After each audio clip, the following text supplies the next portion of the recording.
बिस्मिल्लाहिर्रहमानिर्रहीम।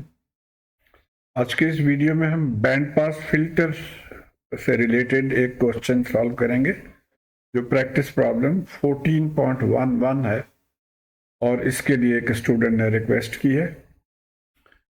आइए देखते हैं। सबसे पहले तो ये दो टाइप के फिल्टर सर्किट्स हैं। ये इसको कहा जाता है सीरीज रेजोनेंस सर्किट और ये पैरेलल में जो है इसको पैरेलल रेजोनेंस सर्किट, और इसको आप आरएलसी फिल्टर भी कह सकते हैं। और ये फॉर्मूलाज जो हम आगे यूज करेंगे इनको वो एक नज़र देख लीजिए। दोनों के फॉर्मूलाज तकरीबन सेम है। रेजोनेंट फ्रीक्वेंसी ये सेम है, सिर्फ क्यू फैक्टर का फॉर्मूला डिफरेंट है।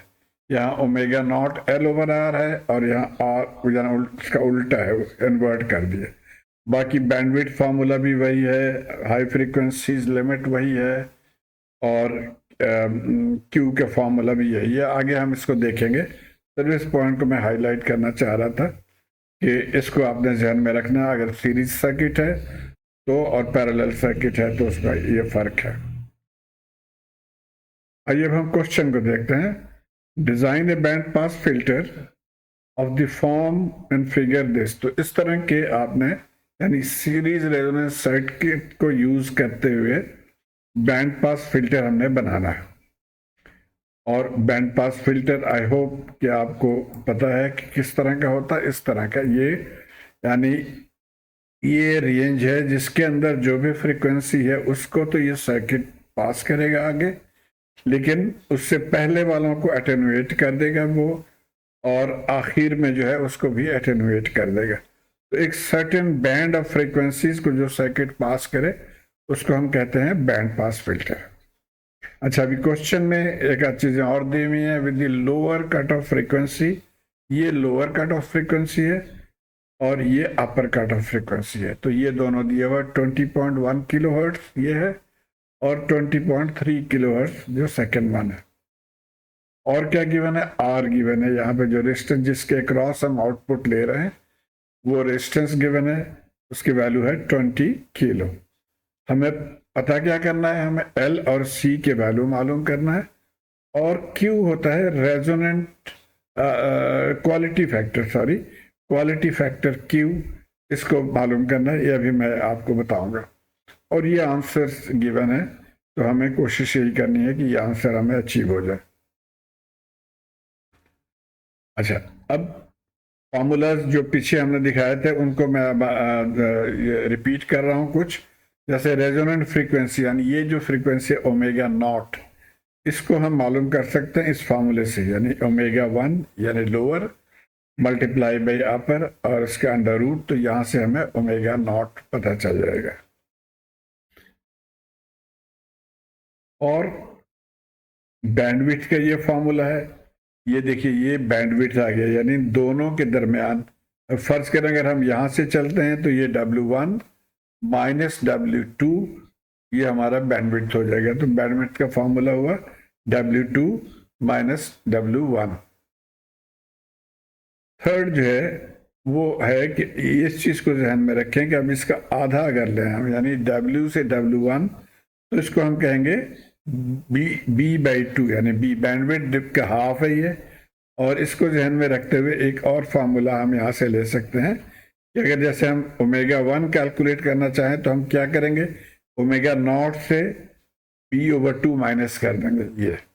इसी तरह ओमेगा 2 अगर कैलकुलेट करना चाहें तो ओमेगा नॉट से ये प्लस कर देंगे, यहाँ पे भी जाहिर है B/2 ही है तो उसको प्लस कर देंगे। तो ये तीसरा फॉर्मूला आ जाएगा।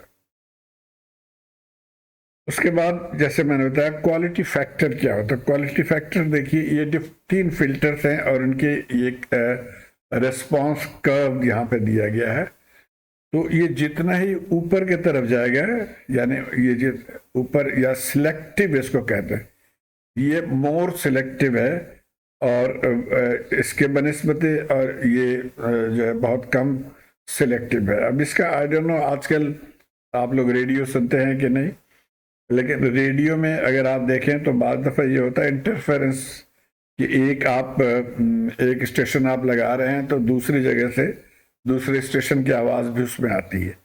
तो उसके लिए इस फिल्टर को सिलेक्टिव होना होता है, यानी जब इसको ट्यून करेंगे ये, तो जब ये जितना सिलेक्टिव होगा उतने ही उसकी परफॉर्मेंस बेहतर होगी, यानी एक स्टेशन को आप सिलेक्ट कर पाएंगे। तो इसको कहते हैं क्वालिटी फैक्टर। और क्वालिटी फैक्टर के ये फार्मूलाज गिवन है बुक में, इसको डिराइव करने में हम नहीं जाएंगे, इस चीज को जहन में रखना है आपने। और यहीं से एक चीज और आप देख सकते हैं कि ये देखिए, जहां पे क्वालिटी फैक्टर ज्यादा है वहां पे इसका बैंडविड्थ कम है, यानी ऑपोजिट है, जब ये हाई होगा तो ये लो। तो ये एक फार्मूला और है जो यहां से डिराइव किया गया है, यानी bandwidth is R over L. फिलहाल हम अभी इसको नहीं जिक्र करेंगे, हम इसको देख रहे हैं कि इनवर्सली प्रोपोर्शनल टू क्यू, यानी जब क्यू बड़ा होगा तो बैंडविड्थ कम होने चाहिए, और जब क्यू छोटा हो तो बैंडविड्थ बड़े होना चाहिए। तो ये 4-5 फार्मूलाज हम आगे इसको इस्तेमाल करेंगे। अच्छा, अब हम आ जाते हैं सवाल पे। ये हमारा सवाल है, हमने एल मालूम करना है, सी मालूम करना है और क्यू मालूम करना है। अच्छा, एक चीज बहुत इंपॉर्टेंट है और वो है, इस चीज को ध्यान में रखिए। देखिए, ये जो फ्रीक्वेंसीज दिए हुए हैं ये हर्ट्स में दिए हुए हैं, यानी जो एफ होता है ये वो है, रेडियल फ्रीक्वेंसी नहीं है, लेकिन यहाँ पे जो यूज हो रहा है वो रेडियल फ्रीक्वेंसी, यानी ओमेगा रेडियंस पर सेकेंड। और आई होप आपको ये चीज याद है कि ओमेगा बराबर है 2πf। तो हम इस फार्मूले को यूज करके हम ओमेगा 1 और ओमेगा 2 मालूम कर लेंगे, यानी 2π और ये हो गया 20.1 किलो, तो ये ओमेगा 1 आ गया, और इसी तरह ओमेगा 2 हमने मालूम कर लिया। और अब इससे आगे चलेंगे हम। ओमेगा नॉट बहुत इंपॉर्टेंट है, सबसे पहले इसको मालूम करना जरूरी है। तो ये फॉर्मूला जो हमने देखा था, इन दोनों को मल्टीप्लाई करके अंडर रूट लिया, तो ये हमारा आ गया ओमेगा नॉट। तो ये बुनियादी चीजें हमने मालूम कर ली। अब हमने ध्यान में रखना है कि हमने मालूम क्या करना है, हमने एल, सी और क्यू। तो इस फार्मूला, ये एक फार्मूला है, इसको हम यूज कर सकते हैं। ओमेगा नॉट हमने मालूम कर लिया है, और एक फार्मूला ये है बी मालूम करने का, ओमेगा 2 माइनस ओमेगा 1। तो ये बी भी हम मालूम कर लेंगे, यानी बैंडविड्थ। तो बैंडविड्थ यहां से हमने मालूम कर लिया। तो अब ये बैंडविड्थ हमें पता चल गया और आर हमें पता है, तो इसको यूज करके हम एल या इंडक्टेंस वैल्यू आसानी से निकाल लेंगे। यहां से क्या हो जाएगा, B is equal to R over L से हम ये लिख सकते हैं कि L is equal to R over B.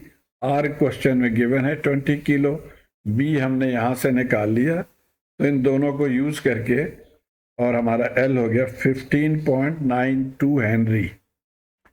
तो यही आंसर गिवन है, आगे हम इसको देखेंगे।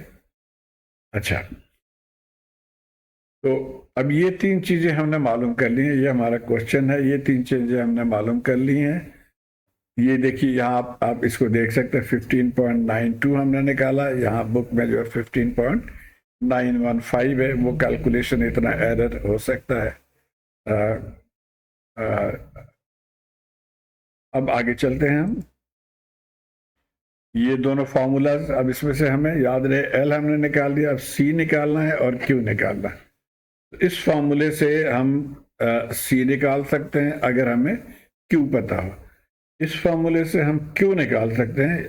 यहाँ देखिए, ओमेगा नॉट हमने ऑलरेडी कैलकुलेट कर लिया है, बी हमने कैलकुलेट कर लिया है, तो यहाँ से हम क्वालिटी फैक्टर क्यू निकाल लेते हैं सबसे पहले। तो क्यू हो जाएगा ओमेगा नॉट ओवर बी, और ओमेगा नॉट की वैल्यू पुट कर दी हमने, बैंडविड्थ की वैल्यू पुट कर दी, तो क्यू आ गया 101। क्यू की कोई यूनिट नहीं है, इज द क्वालिटी फैक्टर, तो 101 हो गया। अब आ जाते हैं हम सी पे। सी के लिए हम इस फार्मूले को यूज कर सकते हैं। यहाँ से देखिए, सी को हम उधर ले गए, ओमेगा को क्यू को नीचे लेकर आ गए, तो ये फार्मूला बन गया। और अब इसमें तमाम वैल्यूज हमें पता है, ओमेगा नॉट हमें पता है, क्यू हमें पता है, आर पता है। तो इसको हम सॉल्व कर लेंगे। तो 3.9 पिको फैराड हमारा कैपेसिटर आ गया। तो ये देखिए 3.9 पिको फैराड आ गया। 101 भी यहाँ से हमने निकाल लिए। एक और तरीके से भी आप सी मालूम कर सकते हैं, और वो है कि इस फॉर्मूले को यूज करके, यानी ओमेगा 0 इज 1/√LC, यहाँ से इसको स्क्वायर कर लिया, यहाँ से सी ये आ गया वैल्यूज पुट करके, तो यहाँ से भी 3.9 पिकोफैरेड आंसर आ गया। तो उम्मीद है आप इसको फॉलो कर पाए होंगे। मुझे अपने फीडबैक से ज़रूर आगाह कीजिए, और कहीं पे आपको डिफ़िकल्टी हो रही है तो क्वेश्चंस ज़रूर मेरे से शेयर करें। शुक्रिया।